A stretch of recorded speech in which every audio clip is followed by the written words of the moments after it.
kerajaan surga.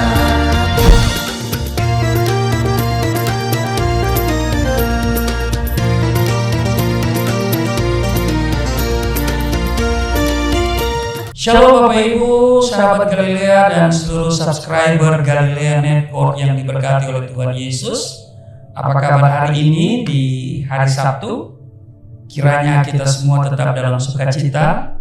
Saudara yang punya schedule mengisi weekend hari ini, saudara, mari kita ambil waktu dulu sejenak, bersaat teduh. Kita mau ada dalam hadirat Tuhan. Kita membaca dan merenungkan firman Tuhan. Mari kita berdoa. Segala hormat kemuliaan hanya bagimu Allah, di dalam nama Yesus Kristus. Dikuduskanlah namamu, datanglah kerajaanmu, jadilah kehendakmu di bumi seperti di surga. Bersyukur hari ini Tuhan sudah bawa kami di hari Sabtu, dan kami akan mengisi hari ini dengan berbagai kegiatan dalam rangka weekend. Tuhan kiranya menyertai, Tuhan kiranya memberkati, dan karena itu kami akan membaca, merenungkan firman Tuhan sebelum kami memulai segala kegiatan kami di hari ini. Terpujilah Engkau, urapi hamba-Mu di dalam nama Tuhan Yesus. Haleluya, amin. Saudara, kita akan membaca di dalam Kolose pasal 3 pada ayat 1 sampai dengan ayatnya yang keempat. Istri saya yang tercinta ini akan membacakan bagi kita semua. Amin. Kolose pasal 3 ayat 1 sampai 4. Karena itu, kalau kamu dibangkitkan bersama dengan Kristus, carilah perkara yang di atas, di mana Kristus ada, duduk di sebelah kanan Allah. Pikirkanlah perkara yang di atas, bukan yang di bumi. Sebab kamu telah mati dan hidupmu tersembunyi bersama dengan Kristus di dalam Allah. Apabila Kristus yang adalah hidup kita menyatakan diri kelak, kamu pun akan menyatakan diri bersama dengan Dia dalam kemuliaan. Nah saudara, demikian di dalam Kolose pasal 3 ayat 1 sampai dengan ayatnya yang keempat. Coba baca ayat 3.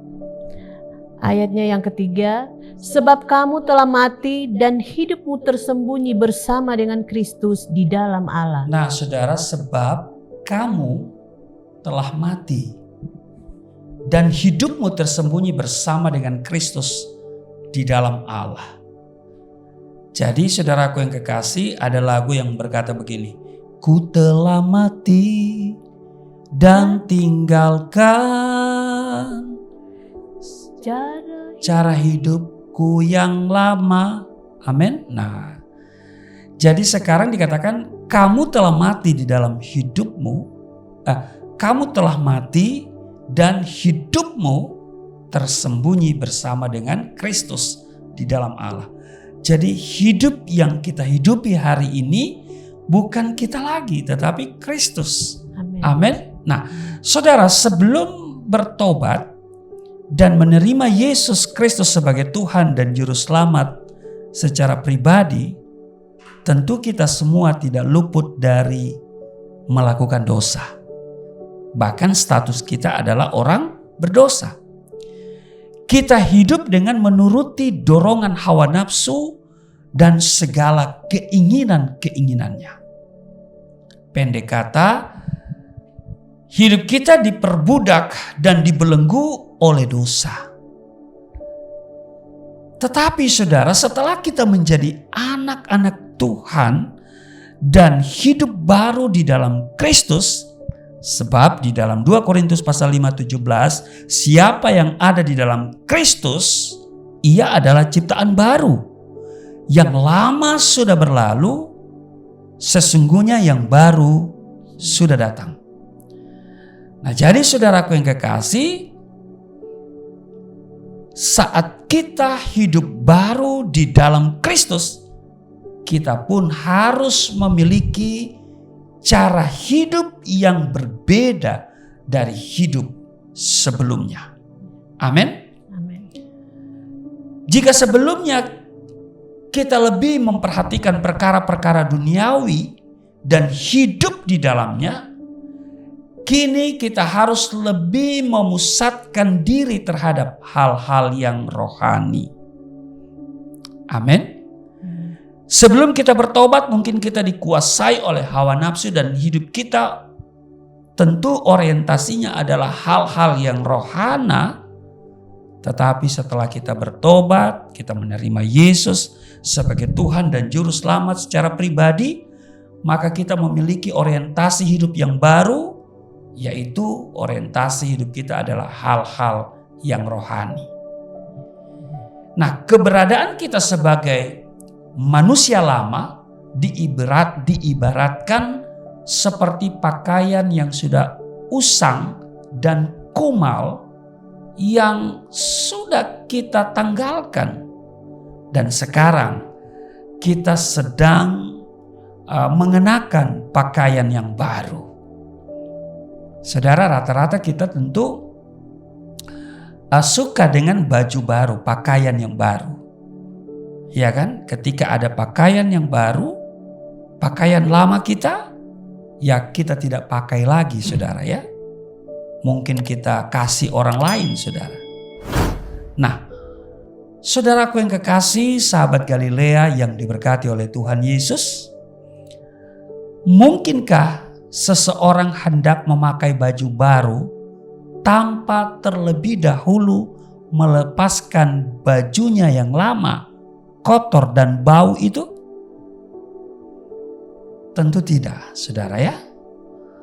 Maka yang harus kita lakukan saat ini sebagai manusia baru di dalam Kristus adalah pertama, dikatakan di dalam Kolose pasal 3 ayat 1, apa di sana dikatakan?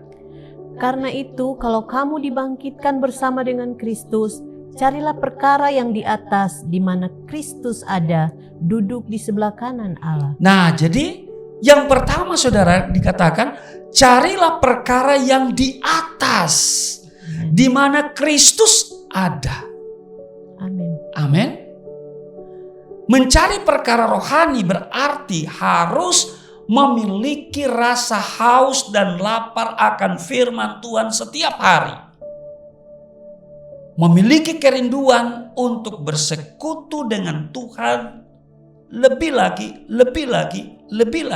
Seperti Daud yang merindukan Tuhan ya. Dan dia katakan di Mazmur 27 pada ayatnya yang keempat. Dia katakan, satu hal telah kuminta kepada Tuhan, itulah yang kuingini, diam di rumah Tuhan seumur hidupku, menyaksikan kemurahan Tuhan dan menikmati baitnya. Ada lagunya itu kan, ya saudara. Jadi saudaraku yang kekasih, ketika kita sudah bertobat, kita menjadi ciptaan baru, maka kiranya kerinduan kita, lapar dan haus akan firman Tuhan. Untuk menjawab hal itu, tayangan sahabat Galilea ini adalah solusi. Amin. Nah, saudara, saya selalu bilang begitu. Karena setiap hari saudara tinggal klik saja sudah terhubung ya, saudara, rohanimu dibentuk ya, saudara ya, firman Tuhan sudah dengar. Ada khotbah pendek dari saya seperti pagi hari ini ya saudara. Dan mari kita memiliki komitmen untuk melakukan kehendak Tuhan. Amin. Amin. Kita membaca, merenungkan firman Tuhan setiap hari. Ada rasa lapar dan haus akan firman Tuhan. Memang itu bukanlah hal yang mudah. Karena ada banyak tantangan yang menghadang. Ngantuklah, capeklah, ya kan? Banyak juga masalah-masalah dalam hidup, ya. Lebih-lebih situasi dan kondisi yang terjadi sekitar kita yang seringkali membuat kita menjadi lemah. Saudaraku yang kekasih, gemerlap dan hingar-bingar dunia ini yang menawarkan segala kenikmatan, kekayaan dengan segala tipu dayanya pun dapat menghimpit dan mempengaruhi kita sehingga kita pun menjadi tidak berdaya. Karena itu saudaraku yang kekasih, Yakobus pasal 1 ayat 14 berkata, tiap-tiap orang dicobai oleh keinginannya sendiri karena ia diseret dan dipikat olehnya. Karena itu Rasul Paulus menasihati jemaat di Kolose agar mereka selalu waspada dan menyadari betapa perkara-perkara rohani itu jauh lebih berharga daripada hal-hal yang duniawi yang hanya bersifat sementara dan fana ini. Langkah selanjutnya saudara, di Kolose pasal 3 ayat 2 tadi, coba baca lagi. Pikirkanlah perkara yang di atas, bukan yang di bumi. Nah, jadi saudaraku yang kekasih, yang pertama tadi di ayat 1, carilah perkara yang di atas di mana Kristus ada. Selanjutnya saudaraku yang kekasih, di ayat yang kedua, pikirkanlah perkara yang di atas, bukan yang di bumi. Saudara, pikiran adalah pemimpin atau pelopor dari semua tindakan kita.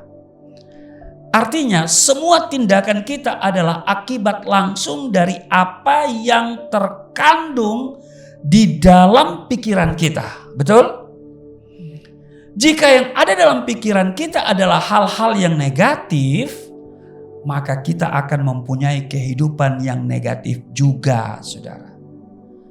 Jadi, pikiran kita adalah medan peperangan. Inilah area yang sangat rawan dan berbahaya, yang seringkali dimanfaatkan oleh iblis untuk menyerang kita. Karena itu, saudara harus waspada. Iya kan? Harus waspada saudara.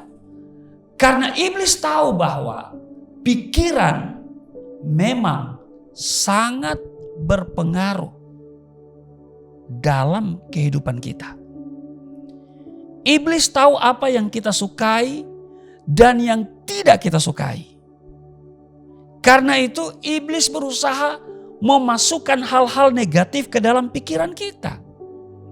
Ada tertulis di dalam Kolose, Markus pasal 7 ayat yang ke-20. Apa yang keluar dari seseorang itulah yang menajiskannya. Jadi saudaraku yang kekasih, pikiran yang terisi oleh hal-hal yang negatif pada saatnya akan keluar melalui ucapan dan tindakan orang tersebut.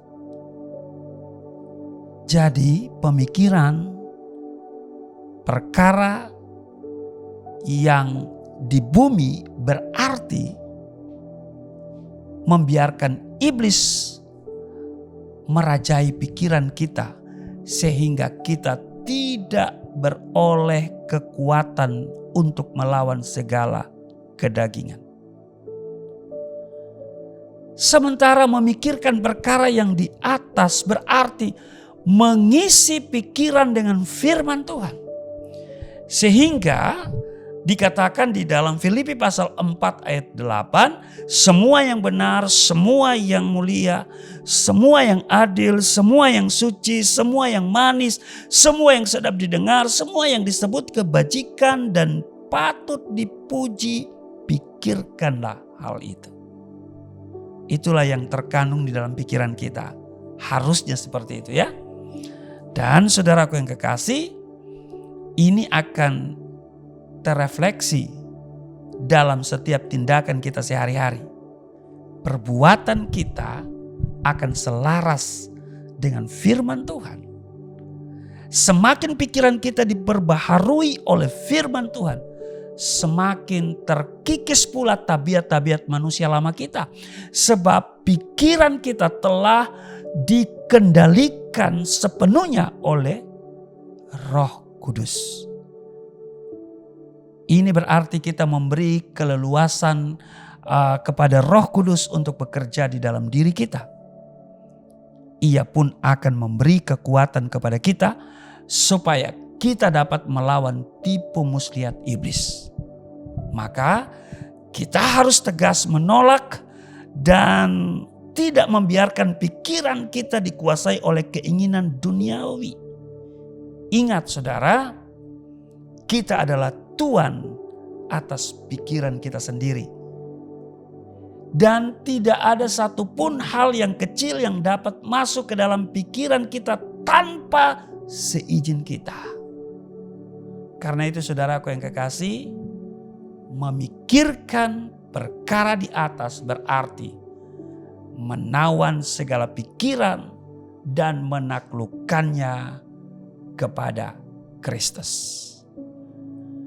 Saudara, selamat berakhir pekan.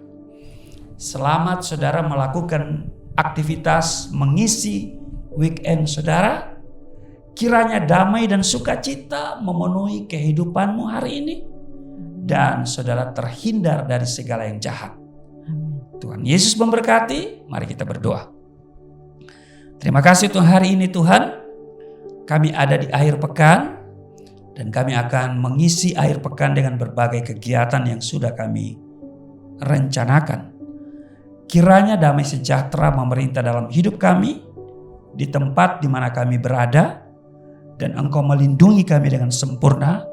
Sehingga kami terhindar dari segala yang jahat. Rancangan-rancangan jahat.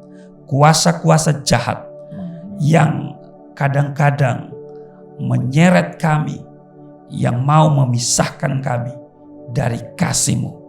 Tetapi kami pegang firman-Mu, sehingga tidak ada yang dapat memisahkan kami dari kasih Tuhan, dari rancangan Tuhan.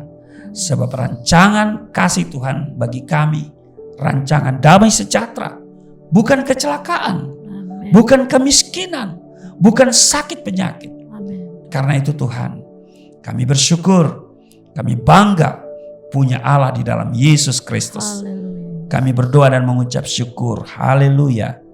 Amin. Amin.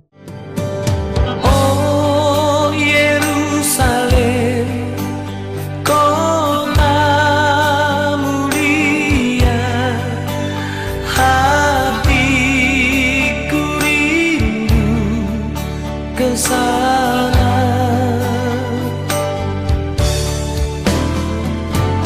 Oh Yerusalem, kota mulia, hatiku rindu ke sana.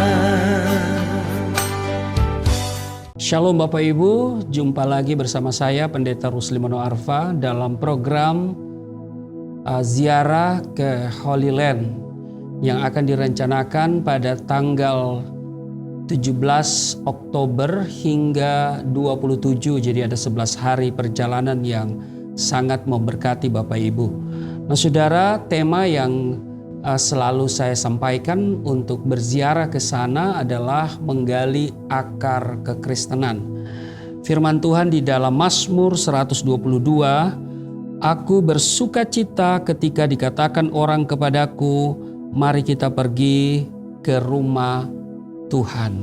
Saudara, perjalanan kita diawali dari Jakarta. Nah saudara, tentu kita mulai dengan Mesir ya. Di Mesir saudara ada banyak tempat yang cukup menarik untuk kita datangi. Selanjutnya kita akan meninggalkan Mesir dalam perjalanan menuju Israel. Kita akan melewati padang gurun Sin atau padang gurun Sinai, di mana setelah menyeberangi Laut Tebrau, pada waktu itu Musa dengan tongkatnya membelah air laut dan bangsa Israel berjalan di tengahnya. Nah tentu kita akan bermalam di Sharm el-Sheikh dan menikmati keindahan pantai sekaligus menjelajahi padang gurun, padang pasir yang mungkin menjadi hal yang langka di Indonesia saudara ya. Dan selanjutnya kita akan ke perbatasan dan memasuki Israel. Nah ketika kita memasuki perbatasan, dan perbatasan itu namanya Taba, perbatasan Mesir Israel. Kita akan melewati Eliat atau Laut Merah, daerah yang akan kita lewati ketika masuk Israel melalui perbatasan Taba, Mesir Israel. Nah selanjutnya saudara kita akan menuju Bethlehem. Bethlehem artinya rumah roti, Kita juga akan melihat gereja kelahiran Yesus, lebih dikenal dengan nama Nativity Church, salah satu gereja terbesar di Bethlehem yang adalah wilayah Palestina, saudara. Kita juga akan ke Nazaret. Nazaret, kota di mana Allah melalui malaikat Gabriel membawa kabar kepada Maria bahwa dia akan mengandung dan melahirkan seorang anak laki-laki. Selanjutnya, kita akan mengunjungi wilayah Yerusalem. Nah, Yerusalem, saudara, adalah kota terbesar dan utama di Israel dan menjadi ibu kota Israel. Kota yang berdiri di tengah-tengah lembah Yudea, bergelar sebagai ratu dari kota-kota dunia selama 30 abad. Terletak di ketinggian 800 meter dari permukaan laut, menjadi tempat yang dipilih Tuhan sebagai benteng monoteisme. Bagi umat Kristen, disinilah Tuhan Yesus datang dieluk-elukan, tetapi kemudian disalibkan, mati dan bangkit serta naik ke surga. Ada ruang perjamuan kudus terakhir juga akan kita kunjungi. Terletak di Bukit Zion, adalah tempat Tuhan Yesus dan murid-muridnya mengadakan perjamuan terakhir, terkenal dengan nama Last Supper Room. Kalau sudah baca di Markus pasal 14. Di ruang ini juga Tuhan Yesus menampakkan dirinya 2 kali kepada murid-muridnya setelah kebangkitannya dan kemudian menurunkan Roh Kudus. Tentu kita akan datang ke tempat yang sangat kudus bagi bangsa Yahudi, yaitu tembok ratapan. Kita juga akan pergi ke kapel kenaikan terletak di atas Bukit Zaitun. Di dalam kapel terdapat pijakan dengan cetakan kaki yang diyakini adalah pijakan kaki Tuhan Yesus ketika naik ke surga. Kemudian kita juga akan pergi ke Bukit Zaitun. Terletak di kawasan timur kota Yerusalem, melewati lembah Kidron dengan ketinggian puncak 300 kaki di atas Yerusalem. Nah, Bukit Zaitun dimuliakan oleh kaum Yahudi dan Kristen. Disinilah Kristus terangkat ke surga, menangisi kehancuran kota Yerusalem dan mengajarkan doa Bapa kami kepada murid-muridnya. Mari kita datang ke Yerusalem untuk melihat kota suci yang luar biasa, kota sangat bersejarah, kota yang disucikan oleh 3 agama, Islam, Yahudi, dan Kristen. Dan kiranya saudara bisa bersama saya pada 17 sampai 27 Oktober 2022. Tuhan Yesus memberkati. Shalom. Shalom, Elahem Besem Hamasiyah. Bapak Ibu, saya bersama Mr. Jamal, guide lokal selama kami berada di Israel. Mr. Jamal adalah seorang Arab Muslim. Dia tinggal di Yerusalem, dia punya kartu tanda penduduk Israel, tetapi dia memiliki paspor Yordania. Nah, saat ini saya sedang berada di kawasan tersuci umat Yahudi, di tembok ratapan. Lihat di sana, dan ada yang mereka lagi berdoa. Bapak Ibu yang berkerinduan datang ke tempat ini, daftarkan dirimu bersama saya, bersama Marian Tour and Travel. Shalom, Tuhan Yesus memberkati.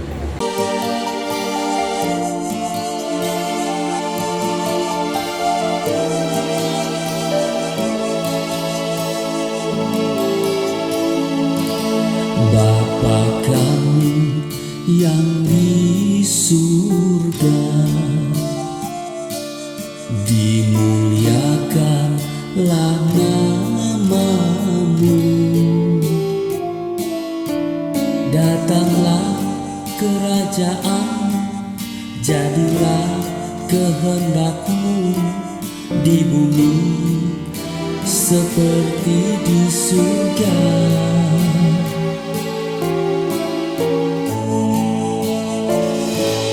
Berikanlah kepada